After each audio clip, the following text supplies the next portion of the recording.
বামন দ্বাদশী 2024। নমস্কার বন্ধুরা, ধর্মীয় ব্রতমালার নতুন একটি পর্বে আপনাদের সকলকে স্বাগত জানাই। আজকের পর্বে থাকবে বামন দ্বাদশী কবে, জানবো তার দিন ক্ষণ সময়সূচি, বামন দ্বাদশী মাহাত্ম্য কথা। 15ই সেপ্টেম্বর 2024 রবিবার। বামন দ্বাদশী ব্রত মাহাত্ম্য কথা। প্রহ্লাদের পৌত্র বলি। প্রহ্লাদ ছিলেন পরম হরিভক্ত। বলি ছিলেন বিষ্ণুদ্বেষী। বিষ্ণু নিন্দা করার জন্য প্রহ্লাদ বলিকে অভিশাপ দিয়েছিলেন, বিষ্ণু নিন্দার জন্য রাজ্য হারাবে, তোমার দরুন অধপতন হবে। বলি ইহাতে ভয় পেয়ে গেছিল, কি উপায় হবে পিতামহ, এমন শাপ কেন দিলেন?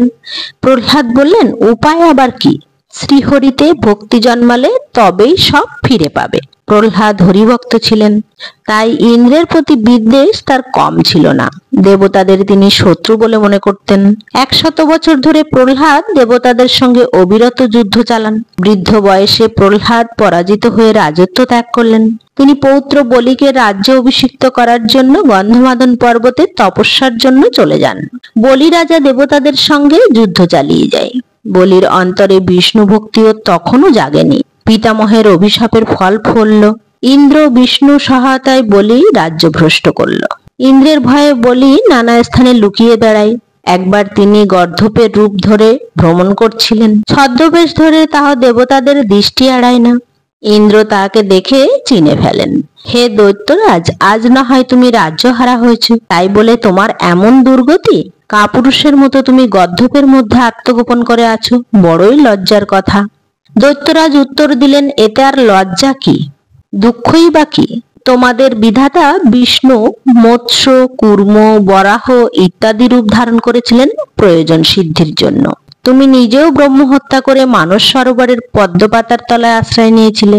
আজ আমার দুর্দিন, তাই আমাকে ধিক্কার দিচ্ছ। ইন্দ্র, আমার এই দিন থাকবে না।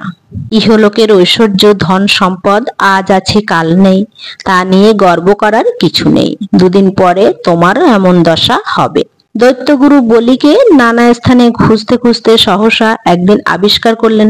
তিনি বলিকে বিশ্বজিৎ যজ্ঞে অভিষিক্ত করলেন।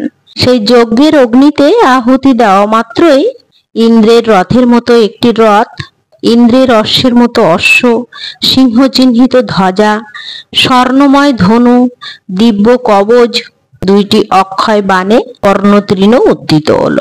শুক্রাচার্য একটি বিজয় শঙ্খ দান করেছিলেন।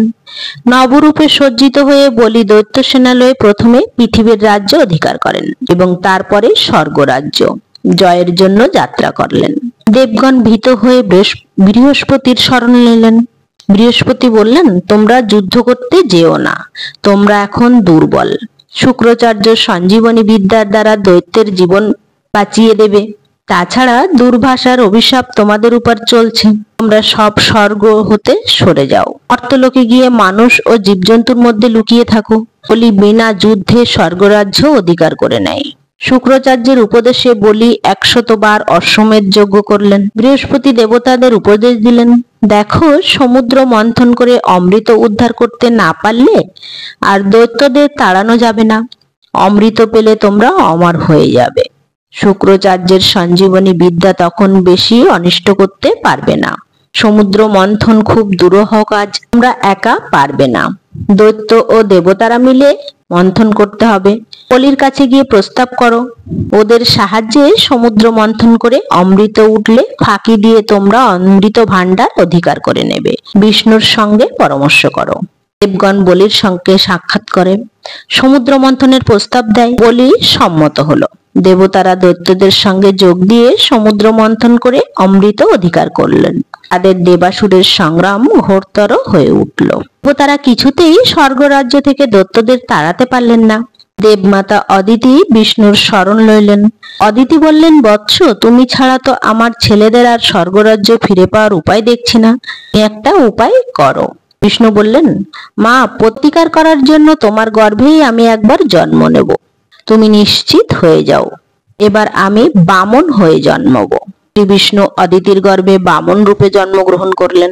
কয়েক বছর পরের কথা, নর্মদা তীরে ভূগুচ্ছক নামক স্থানে বলি একটি বিরাট যজ্ঞ করলেন। যজ্ঞে যে যা চাইলেন বলি তাকে তাই দান করলেন। বামনদেব সেই যজ্ঞস্থলের অতিথি হয়ে গেলেন।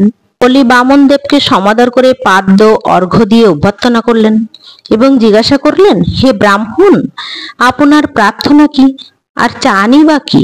যা চান তাই পাবেন। বামন বললেন, আমার প্রার্থনা সামান্য, আমি ধনরত্ন চাই না, আমি চাই সামান্য ত্রিপদ ভূমি। শুক্রাচার্য দেখে বুঝলেন এই বামন নিশ্চয়ই ছদ্মবেশী বিষ্ণু, ইহার উদ্দেশ্য ভালো না। বলিকে তিনি বললেন, মহারাজ সাবধান, এই বামন যা চাইবে তা দিতে সম্মত হবেন না। এই বামন এসেছে আপনাকে ছলনা করতে। বললেন, আমি যখন অঙ্গীকার করেছি তখন ইনি যা চান তাই দেব। দান করবার আগে আচমন করতে হয়, আচমনের জল যাতে না পান বলি শুক্রাচার্য ভূঙ্গারের মধ্যে প্রবেশ করে জল রোধ করলেন। ভূঙ্গার ভরা, অথচ জল পড়ে না। তখন বামন একটি কুশ লয়ে ভূঙ্গারের নলের কাছে খোঁচা দিলেন, তাহাতে শুক্রাচার্যের একটি চোখ কানা হয়ে গেল। যাই হোক, বলি আচমন করে দান করতে উদ্যত হলেন। বামনদেব তখন বিশ্বরূপ ধারণ করলেন। এক পায়ে তিনি পৃথিবী, অন্য পায়ে তিনি স্বর্গ আক্রমণ করলেন। তাহার নাভিদেশ হইতে তৃতীয় একটি চরণ নিঃসৃত হইল। বামনদেব বললেন, এই পদটি আমি কোথায় দেব? দৈত্যরাজ, প্রহ্লাদের পৌত্র বলি, রক্তের মধ্যে হরিভক্তি ছিল, এই ভক্তির চরম নিদর্শন দেখার সময় এসেছে। বলি তৃতীয় পদের জন্য তার নিজের মাথা পেতে দিলেন। ত্রিবিক্রম বামনদেব বলির মাথার উপর তৃতীয় পদ রাখলেন। বলি চিরদিনের জন্য বন্দী হলেন। স্বর্গ মত্ত আর বলির ঠাঁই হলো না। বলি পাতালে আশ্রয় করিলেন, পাতালের রাজা হয়েই থাকলেন। দেবতারা বামনের ছলনায় স্বর্গরাজ্য ফিরে পেল। হরিও চিরদিনের জন্য বলির কাছে বন্দী হয়ে গেল। স্বর্গ মত্ত আর বলির ঠাঁই হলো না। বলি দৈত্য হলেও অবশেষে বিষ্ণুর নিকট পরাজিত হলেন, তাই তিনিও তার ভক্তে পরিণত হলেন। হরে কৃষ্ণ। শুভকামনায় নমস্কার।